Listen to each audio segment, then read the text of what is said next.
En cuanto a las extracapsulares, es un poco complicado en cuanto a buscar información, al menos yo tuve ese problema porque tuve que buscar de diferentes fuentes, y las extracapsulares tienen diferentes nombres, entonces pueden llamarse fracturas extracapsulares, fracturas laterales o fracturas trocantérias, inclusive se pueden encontrar como fracturas pertrocantéricas, entonces puede ser un poco confuso al momento de buscar en la literatura, pero a grandes rasgos esos son sus nombres. Se va a dividir en dos, las intertrocantéricas y las subtrocantéricas, pero en general las fracturas extracapsulares se van a, se van a presentar principalmente en un hueso bien vascularizado, y la diferencia que tienen contra las intracapsulares es que van a generar mayor dolor y pues un mayor problema en cuanto a la inestabilidad de la hemodinamia. Para generalizar, ¿ven mi flecha? Sí, sí lo veo. ¿O no ven mi flecha? Sí, sí se ve. Ok. Bueno, a grandes rasgos, la anatomía del hueso de esta sección, bueno, ya sabemos que tenemos una cabeza del fémur, inferiormente a esta se encuentra el cuello anatómico del fémur. Es importante diferenciarlo del cuello quirúrgico.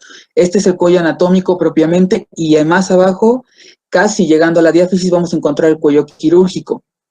Bueno, dividiendo el cuello anatómico de los trocánteres, vamos a encontrar a la línea intertrocantérica, que en realidad también se define como que va a dividir a los trocánteres. Tenemos al trocánter mayor y al trocánter menor. El trocánter menor se encuentra inferior, medialmente y posteriormente en relación con el trocánter mayor. En la extremidad superior de la línea intertrocantérica encontramos al tubérculo petrocantérico. En el vértice de este tubérculo, el petrocantérico, vamos a encontrar la inserción del músculo piriforme. Inferiormente, en los principios de la línea intertrocantérica y parte del cuerpo del trocánter mayor, está la inserción del músculo glúteo menor. E inferiormente, el músculo vasto lateral. En la inserción del músculo iliopsoas se va a encontrar el trocánter menor. Es importante que tengamos esto en consideración por el tipo de traumatismo que puede llegar a tener el paciente. Ya no les puse otra imagen para que no hagamos tantas diapositivas, pero digamos que posterior y medialmente a lo que nosotros estamos viendo aquí en pantalla, va a haber más inserción, va a haber dos fosas que van a servir de inserción para los músculos gemelos, y solo para los músculos. Bueno, hay otra, pero no me acuerdo cuál es, amigos. Esperen un momento, por favor. Sí, va a haber dos inserciones. Una impresión va a ser para el músculo obturador y la otra inserción va a ser para los músculos gemelos. Ahora, lo más importante de esto es que tengamos en consideración la vascularización de esta zona. Sabemos que de la arteria ilíaca externa nace la arteria femoral. De la arteria femoral se va a desprender en la cara posterior la arteria femoral profunda, la cual se va a proyectar inferiormente para dar origen a 6 colaterales. De estas 6 colaterales, la que más nos interesa es la femoral profunda, y va a dar origen a 3 arterias principalmente: la arteria del músculo cuádriceps femoral y 2 arterias circunflejas femorales, lateral y medial. Esta última va a dividirse en 2 arterias terminales, que son la ascendente y la descendente. Bueno, ¿por qué es importante esta arteria femoral profunda? Porque las ramas que van a dar irrigación a los músculos y a los tegumentos de casi toda la zona del músculo. Entonces, en un traumatismo que genere la fractura extracapsular, pues estos vasos van a verse dañados. En cuanto a la arteria circunfleja femoral lateral, podemos ver que nace de la arteria femoral profunda, y la característica de esta es que nace prácticamente a la altura de la arteria del músculo cuádriceps femoral. Nos va a proporcionar ramas hasta al músculo recto femoral. En lo que se proyecta hacia arriba, da ramas también a la cápsula de la articulación de la cadera, a los músculos tensor de la fascia lata, al vasto lateral, y va a proyectarse hasta la parte superior de los cuerpos trocantérios para anastomosarse con la arteria femoral medial, que es la que podemos ver aquí. Esta arteria femoral también nace de la arteria femoral profunda, pero a diferencia de su homóloga, va a irradiarse medialmente y sube. También se eleva para insertarse en el músculo pectíneo y en las profundidades del músculo cuadrado femoral. De igual manera se proyecta hacia la parte superior de los cuerpos trochanterios por la parte posterior para anastomosarse con la arteria femoral lateral circunfleja. La única diferencia de sus ramas es que la ascendente pasa por la cara posterior de la articulación y se va a distribuir en la cápsula articular propiamente, en tanto que la descendente va a pasar profundo al músculo cuadrado femoral y de ahí se irradia también hacia arriba para anastomosarse. Sus dos ramas terminales lo único que hacen es un poco para volverse a conectar en la parte superior a los trocánteres. Y bueno, a grandes rasgos les pongo este esquema que es un poquito más ilustrativo de lo que son los tipos de fractura que encontramos en esta zona. Recordemos que debajo de la cabeza del fémur están las intracapsulares, que ya mencionaron las compañeras anteriormente, y luego en el trocánter mayor vamos a encontrar las fracturas intertrocanterias y 5 centímetros por debajo de la tuberosidad del trocánter menor, perdón, van a presentarse lo que son las fracturas subtrocanterias. Y bueno, vamos a hablar de las intertrocanterias. Las fracturas intertrocanterias tienen una curiosidad en cuanto a su presentación. Los traumatismos son de alta energía, pero estos traumatismos de alta energía van a ser en pacientes adultos jóvenes. Es importante que se haga una adecuada valoración de posibles lesiones, tanto sea lesiones concomitantes o lesiones a la fractura, porque los traumatismos de alta energía en estos pacientes van a ser principalmente por actividades riesgosas, como son accidentes automovilísticos o accidentes, dígase, alturas, caídas de alturas considerables. En el caso del adulto mayor, en el 90% de los casos, es de caídas desde su misma altura. En realidad, la presentación de estas fracturas depende bastante de la edad del paciente. Es por eso que sí hay que tener ese tipo de consideraciones al momento de evaluarlos. Ya habíamos mencionado que el aporte vascular de esta zona es pues abundante, es considerable. Sin embargo, hay un bajo porcentaje de que las complicaciones como pseudoartrosis o necrosis avascular se presenten a largo plazo. Y podemos dividir los mecanismos de acción, los mecanismos de lesión de esta fractura como directo e indirecto, siendo el directo el traumatismo, el agente externo que ataca directamente al trocánter mayor, en tanto que el mecanismo indirecto son fuerzas musculares que van a ser transmitidas o irradiadas desde zonas anatómicas distantes. Por ejemplo, el caso del accidente automovilístico, la posición en la que se encuentra el paciente no propiamente podría darle una lesión al trocánter mayor de manera directa. Podría ser que el accidente ocurra de frente, lo cual ocasionaría una compresión, una fuerza en los miembros inferiores, y esta fuerza se irradia hacia arriba, lo que ocasionaría la lesión a nivel del trocánter mayor. En cuanto a epidemiología, es un poco más difícil porque no todos los libros o no toda la literatura la refiere. La primera literatura que yo consulté manejaba un número de 200 pacientes cada año, al menos en Estados Unidos. Pacientes que llegaban a cualquier servicio de atención. No especificaba si un servicio de urgencias o algún otro tipo de servicio, porque, hay que considerar que en los adultos mayores, como no es de caídas considerablemente altas o de accidentes, puede que no lleguen al momento a consulta, entonces puede ser a cualquier servicio en general. Esta literatura también menciona que la edad media de aparición de este tipo de fracturas oscila entre los 66 y los 76 años de edad, con una prevalencia por el género femenino.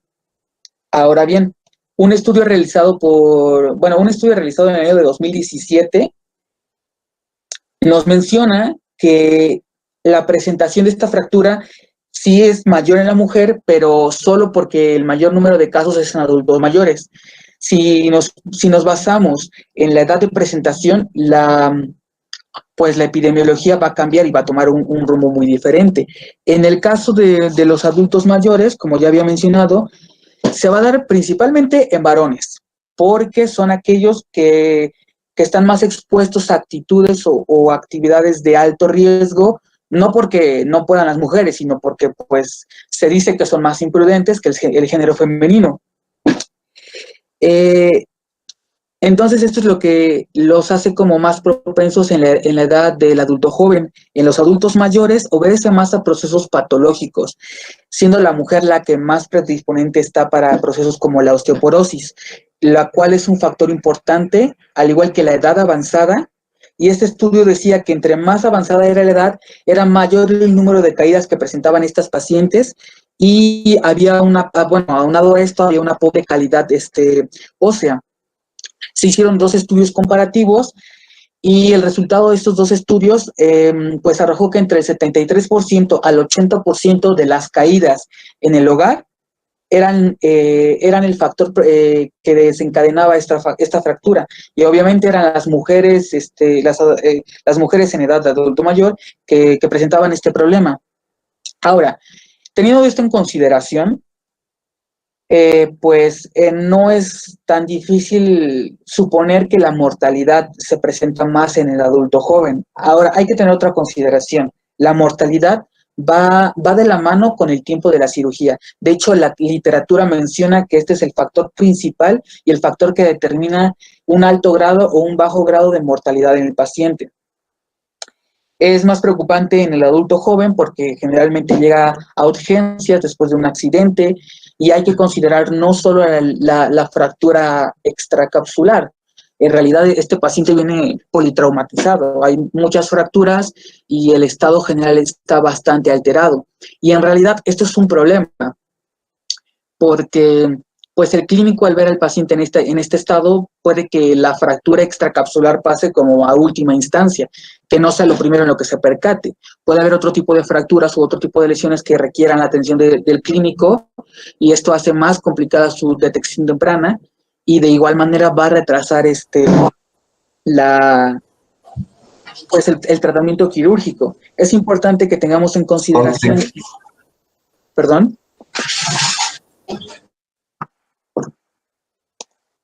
Cuautle, ¿Sí? Sí, dígame. ¿me escuchas? Sí, ¿me oye usted? Oye, ¿Me oye? sí te escucho. Te quiero preguntar algo. Sí, dígame. Regresa a tu presentación así como las tenías en pantalla completa. Ok. A ver, es que podemos confundirnos si esto va a venir un examen y una pregunta o dos van a venir sobre la epidemiología. La pregunta concreta es, ¿en quién es más frecuente las fracturas trocantéricas? En general en las mujeres. En las mujeres Ajá. ¿Mujeres de qué? ¿Niñas? Ajá. No, mujeres de la tercera edad. Ok, entonces nos olvidamos eso de que el adulto varón y que los accidentes de coches y que juegan más. Okay. Se queda así. Femeninas, Vale. tercera edad, son la población más frecuente. Síguele. Bueno, y les pongo les pongo esta imagen para que nos demos una idea de cómo se ve esta parte anatómica en la radiografía, porque la clasificación va a depender pues bastante de esto. En realidad, hay 3 clasificaciones y las que vamos a ver son las de Tronzo, la de Boyd-Griffin y la clasificación de la AO. La primera clasificación, que es la de Tronzo, tiene 5 tipos y 2 variables. El primer tipo es la fractura incompleta. Como podemos apreciar aquí en el esquema, es una fractura que no llega hasta la base del trocánter menor o hasta este mismo. Y en realidad, pues la imagen radiológica es un poco ilustrativa en realidad. Es una fractura incompleta y que no va a presentar un desplazamiento, diferente de la de tipo 2, que es una fractura ya completa y que, bueno, aún no va a tener un desplazamiento, pero ya es una fractura completa y creo que también es bastante notoria la imagen radiológica. El tipo 3 se divide en A y B. y esto va a depender de la conminución que tengan los trocánteres. La tipo 3A es la conminución que se presenta en el trocánter mayor y la conminución del trocánter menor es la que se presenta en el tipo 3B. Aquí vemos una fractura que en realidad, bueno, en realidad es bastante notoria. Al igual que el esquema, esto es como bastante ilustrativo en realidad. No hay mucho que diferenciar en esta imagen. El tipo 4 es una fractura con conminución de la pared posterior.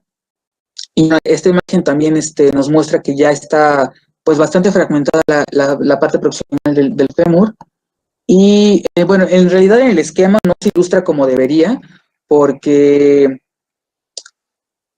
pues es un poco más dramática este tipo de fractura, la tipo 4. Y la tipo 5 es una fractura que va a presentar un trazo invertido. Lo general es que el trazo de la fractura vaya del trocánter mayor hacia el trocánter menor. El tipo 5 va a ser a la inversa, parte de la parte superior del trocánter menor y se dirige inferior y lateralmente. Esta es la cortical lateral, entonces tampoco hay no hay tanta confusión en ese sentido, y aquí podemos apreciar en la imagen radiológica cómo el trazo de fractura en efecto va del trocánter menor. De hecho, este trocánter menor se ve fracturado también, y parte desde la parte superior del trocánter menor hacia la parte lateral, y termina en la cortical lateral. Oye, perdón, ¿puedes repetir la clasificación de Tronzo, por favor? Sí. La clasificación de Tronzo son 5 tipos y 2 subtipos. La primera es una fractura incompleta que no va a presentar desplazamiento.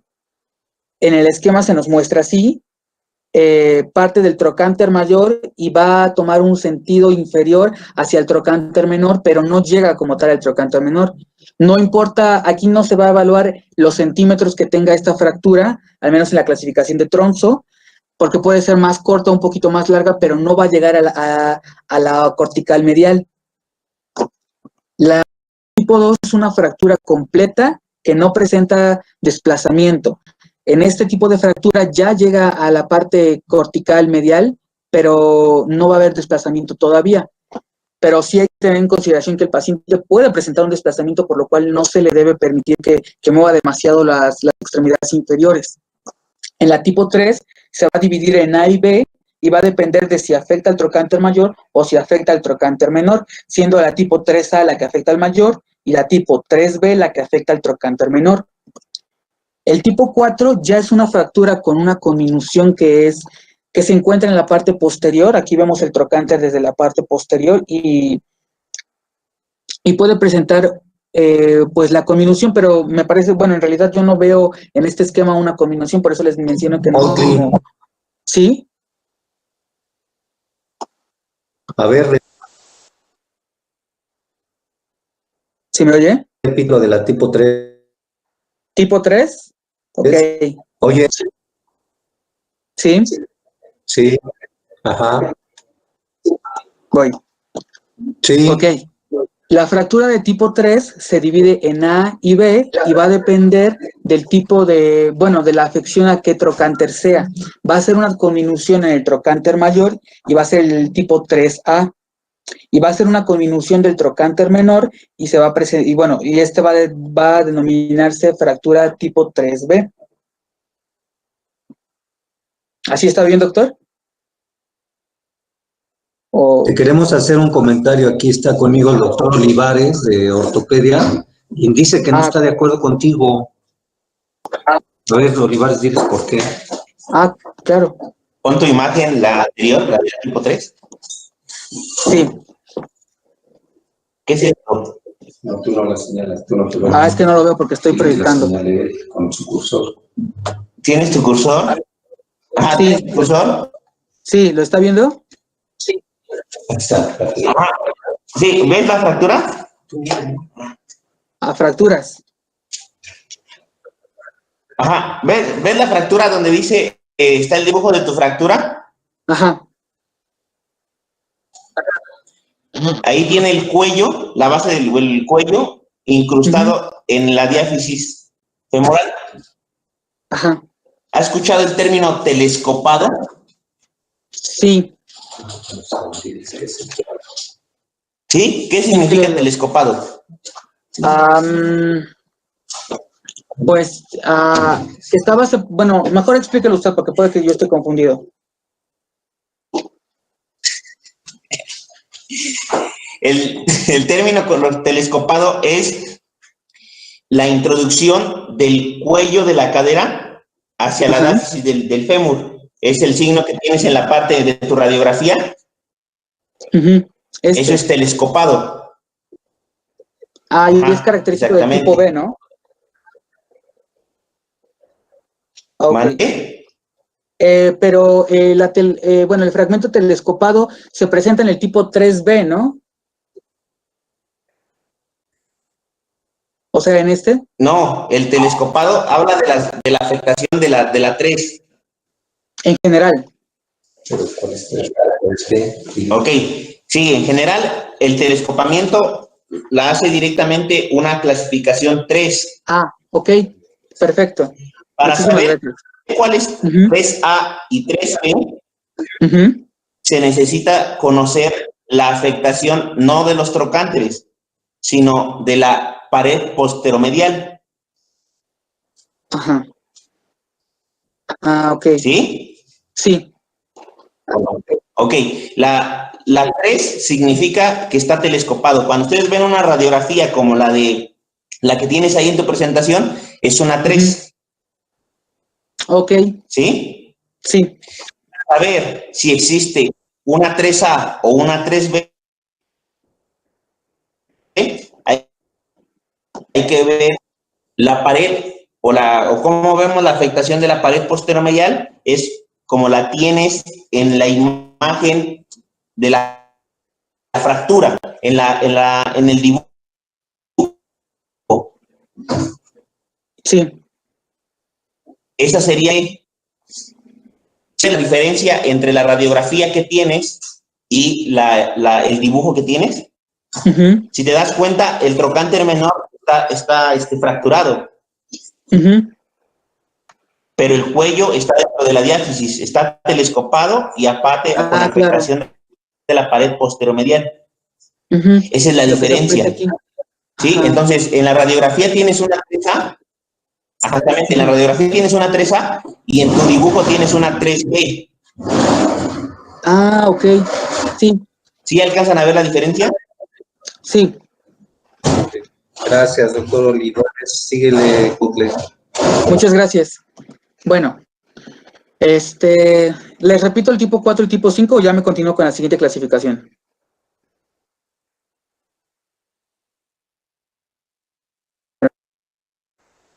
Bueno, repítelo.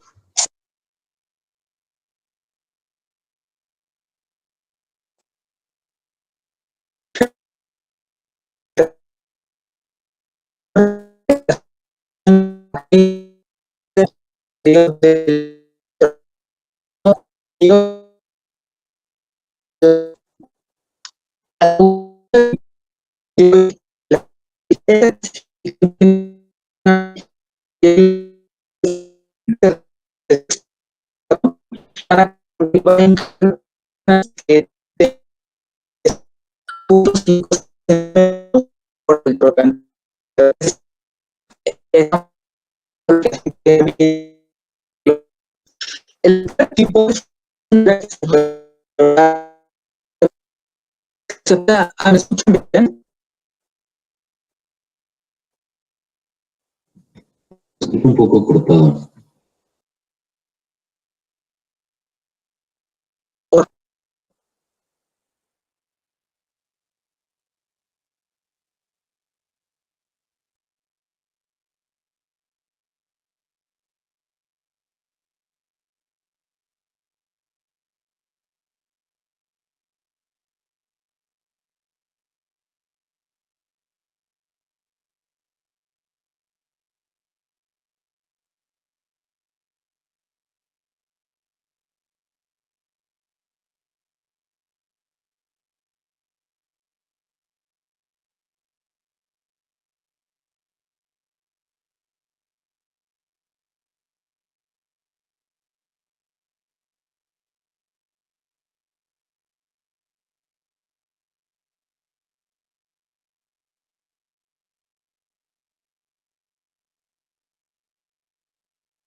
¿Me oyen?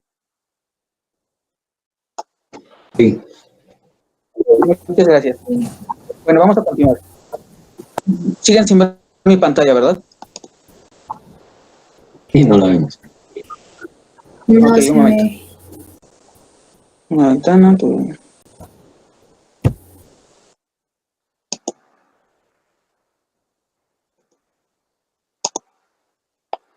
Sí, me dejo de oír, me dicen, por favor. Bueno, continuamos con la clasificación de Boyd y de Griffin. La tipo 1, bueno, va a ser una fractura que se presenta a lo largo de la línea intertrocantérica, como ya les había mencionado, y parte del trocánter mayor al trocánter menor. En cuanto a la tipo 2, es una fractura que es conminuta, y su trazo principal va a ser también a lo largo de la línea intertrocantérica. Sin embargo, esa tiene la característica de que va a presentar múltiples fragmentos, como vemos aquí en pantalla. Es decir, el trazo principal es la intertrocantérica, y de ahí van a aparecer más trazos que se van a dirigir en la, bueno, pues se presentan en la cortical medial. ¿Me oyen? Sí, Ok, sí, vamos bien. Perfecto, gracias. En cuanto al tipo 3, es una fractura subtrocantérica, como les había mencionado, esta también va a clasificar fracturas subtrocantéricas.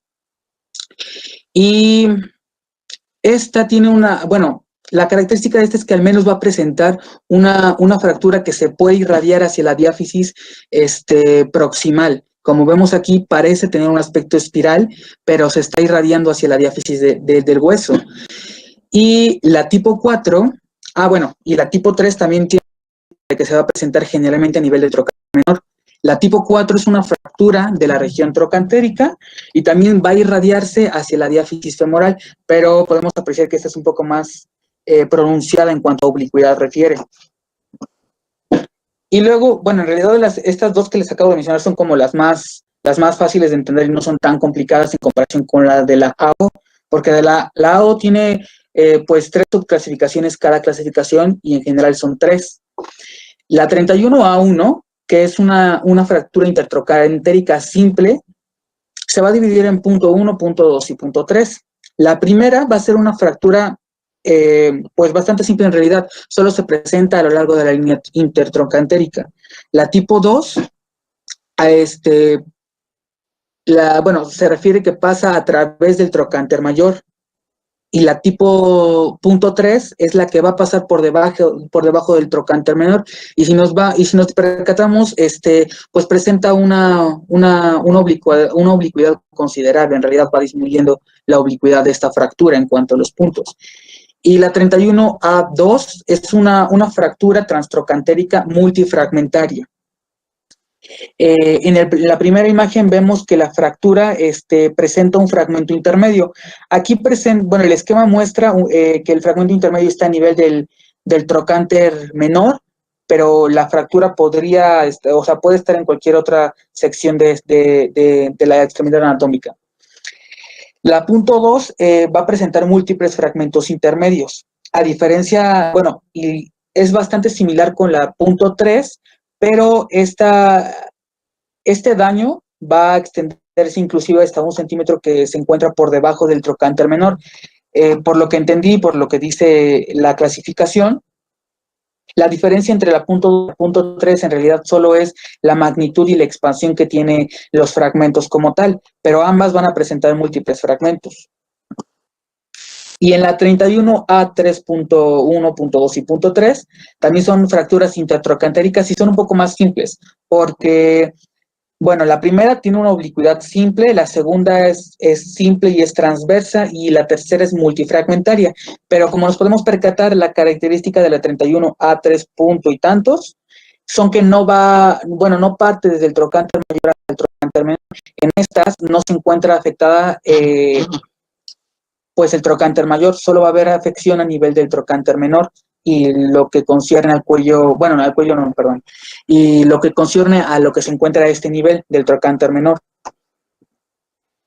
Ahora bien, en cuanto a los estudios, tenemos la proyección posterior de pelvis, que como sabemos es lo ideal, ya que nos va a permitir tener un un esquema detallado, una imagen detallada para poder comparar el lado lesionado con el lado que pues no lo está, en caso de que no lo esté, y ayuda a identificar que la fractura se encuentre o no desplazada.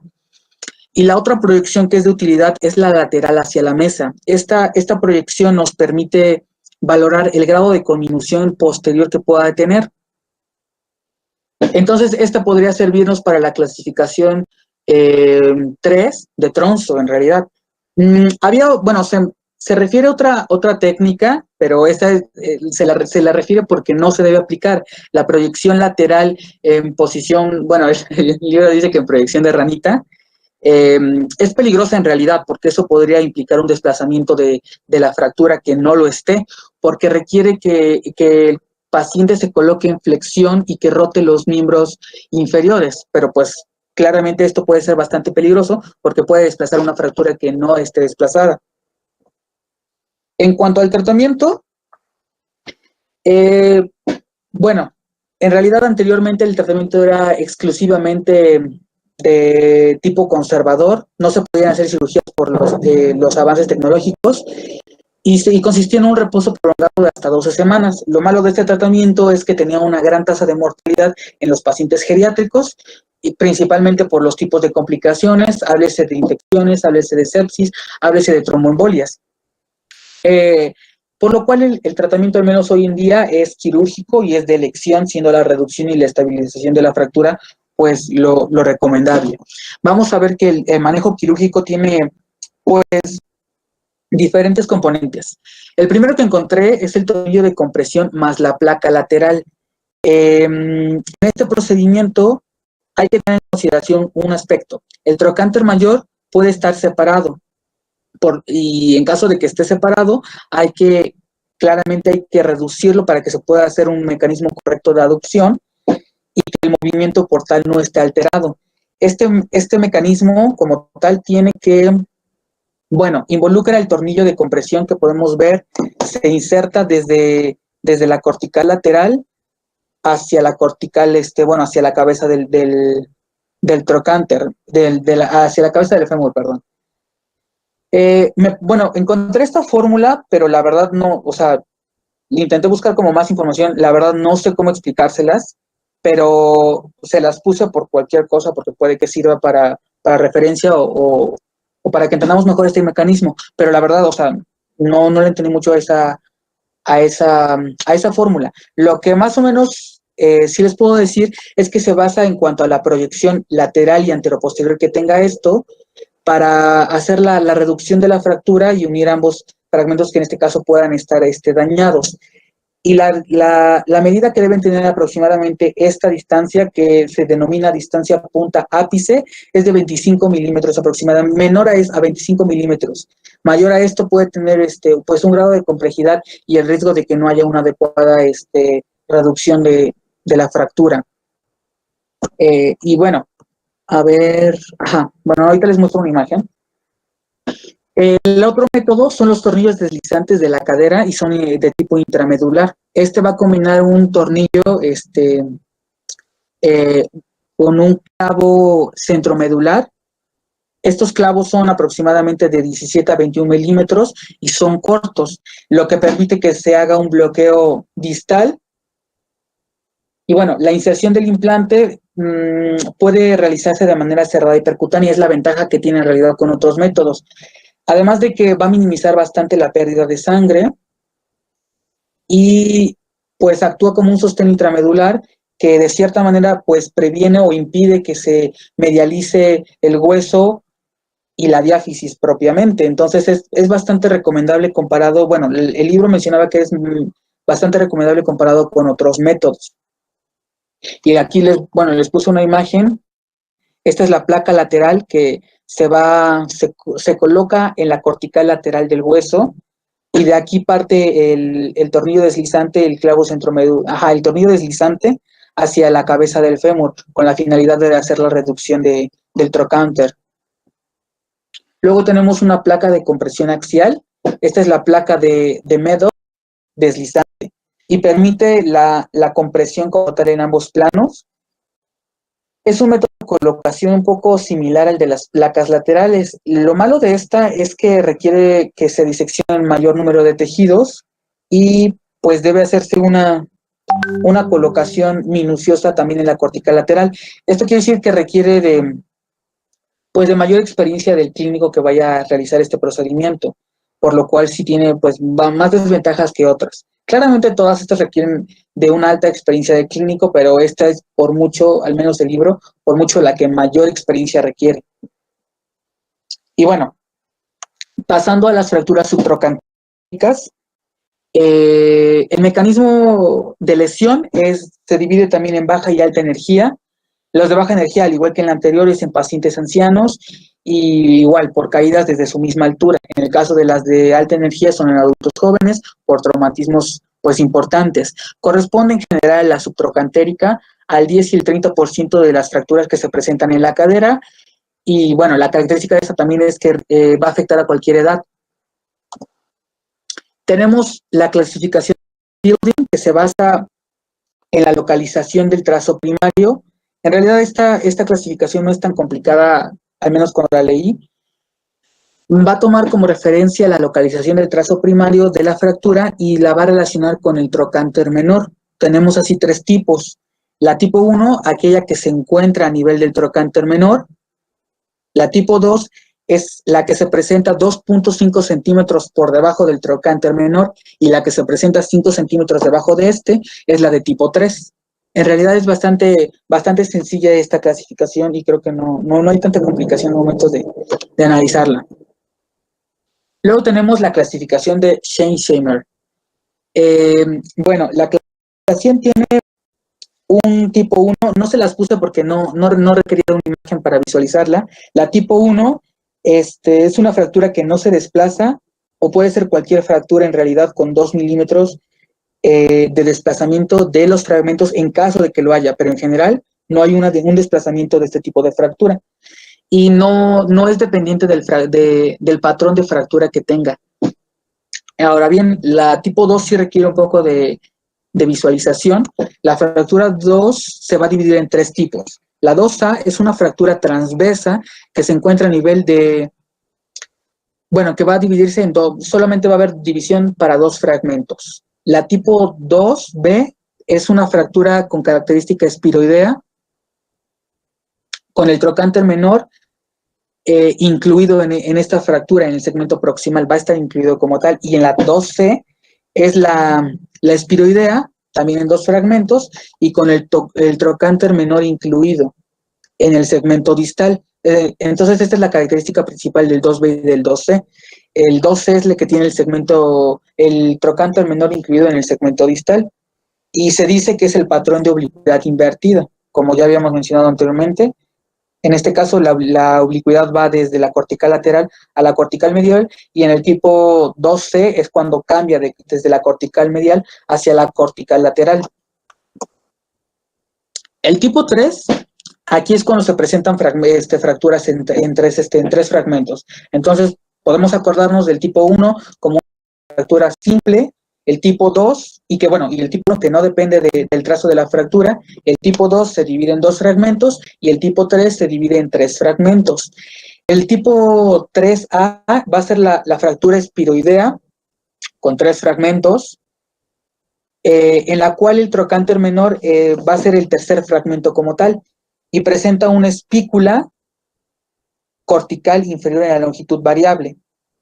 O sea, entonces nos quedamos con que son tres fragmentos y el trocánter menor es el tercer fragmento como tal, diferente del tipo 3B, donde la fractura sí es espiroidea y también va a haber tres fragmentos, pero el tercer fragmento ahora va a ser un fragmento en ala de mariposa y excluye al trocánter menor. En esta no es el trocánter menor el que se excluye como tal en un tercer fragmento. El trocánter menor se queda incluido principalmente en el fragmento número 1, que es en la parte superior de esta porción anatómica. El tipo 4 es una fractura múltiple, con múltiples fragmentos, y entre 4 o más fragmentos. Y aquí podemos ver la imagen, es lo mismo, también tiene una característica generalmente espiroidea, y se divide en 4 fragmentos, principalmente. Y la tipo 5 va a ser una fractura subtrocantérica y también va a ser una fractura intertrocantérica. Es la combinación de ambas, porque va a afectar desde el trocánter mayor hasta el trocánter menor y por debajo del trocánter menor. Y va a incluir a cualquier fractura que sea ya sea subtrocantérica con extensión al trocánter mayor. Entonces, en realidad esa es una combinación tanto de las intertrocantéricas como de las subtrocantéricas. Y bueno, para la valoración de este tipo de fracturas tenemos a la anteroposterior de la pelvis, a la anteroposterior y la lateral de la cadera del fémur.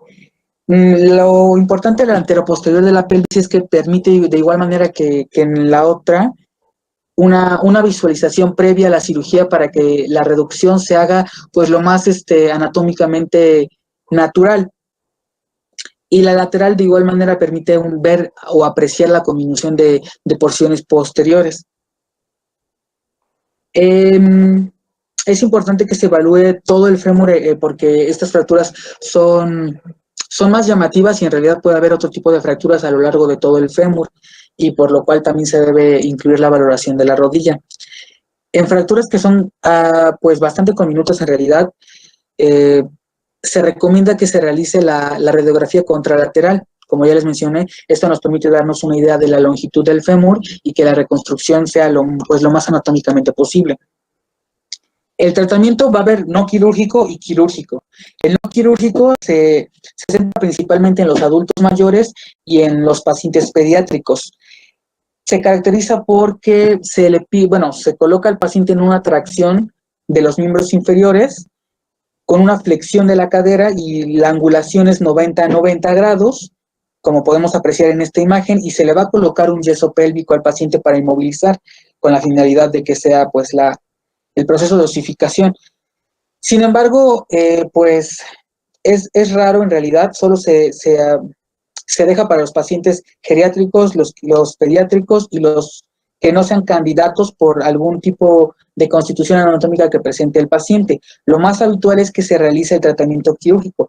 Va a estar indicado en la mayoría de estas fracturas.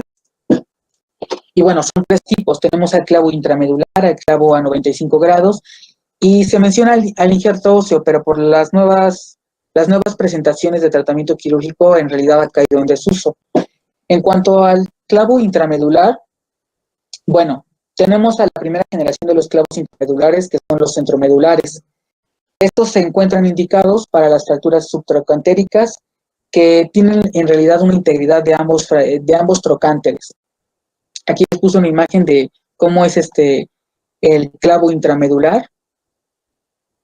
Y bueno,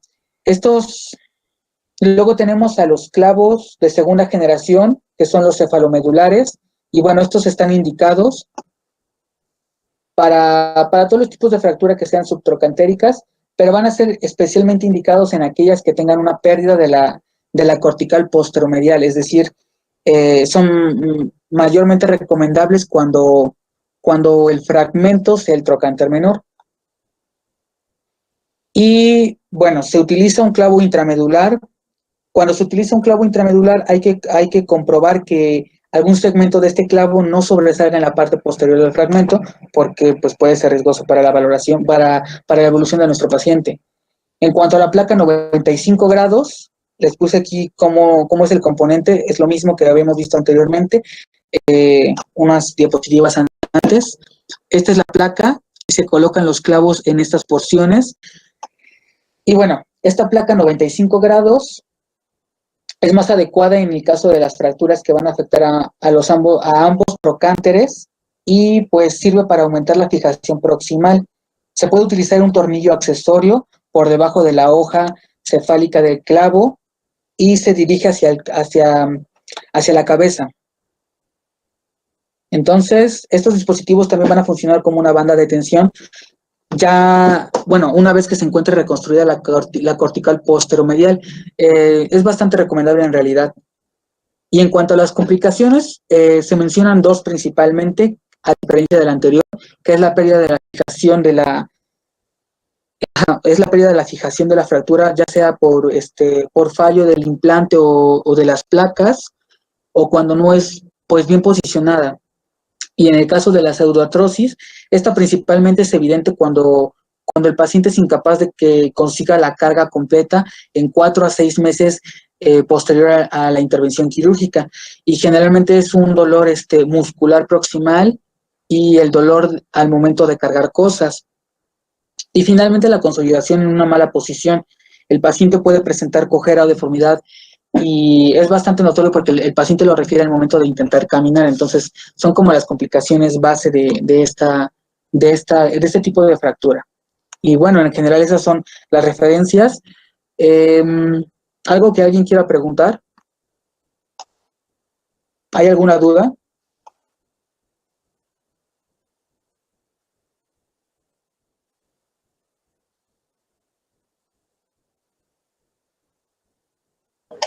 No. ¿Puedes regresarte al tratamiento de las fracturas trocantéricas, transtrocantéricas? Sí.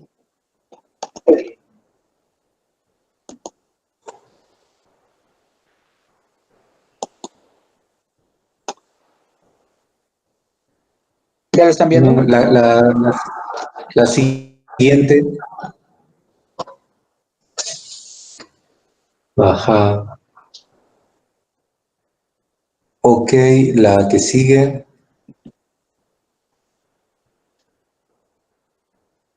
Bueno, regrésate a la anterior.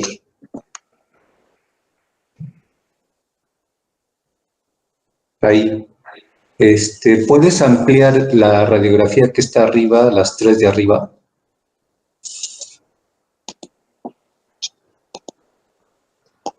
Ándale, perfecto.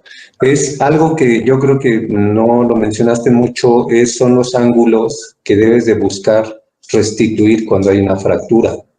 Y sobre todo el ángulo cérvico-diaficiario. ¿Sí? Así como hablamos que hay deformidad en la rodilla, que hay varo y hay valgo, en la cadera también se aplica.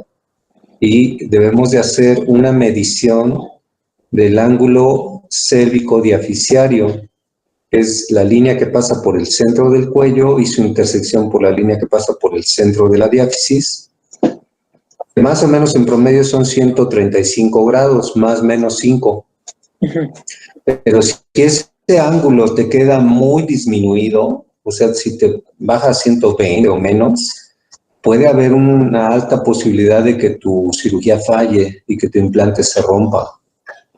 Entonces siempre lo mejor es tratar de dejarlas lo más grande el ángulo, o sea, dejarlas en valgo, valguizarlas, decimos en ortopedia. Hay que valguizar la fractura. Y al valguizarla, el implante sufre menos y el paciente le va mejor. Pero eso es lo que hay que hacer. Y en la radiografía de en medio se ve que corrigieron la angulación. En la de la izquierda, que no tiene nada, esa fractura está en varo. Si trazamos el ángulo diaficiario, va a estar a menos de 120.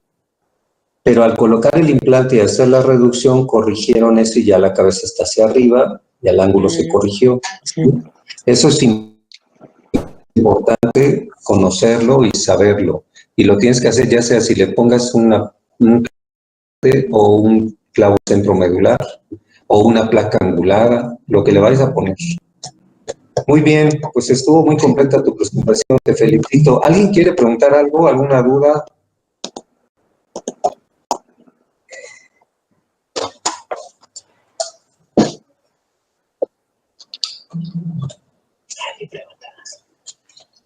Bueno, pues entonces damos por terminada la reunión y nos vemos mañana, ¿ok?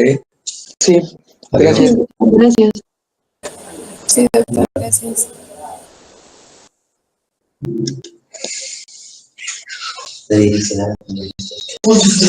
No, ya le saben, ya pueden ser silencio. Ahora dice el paciente.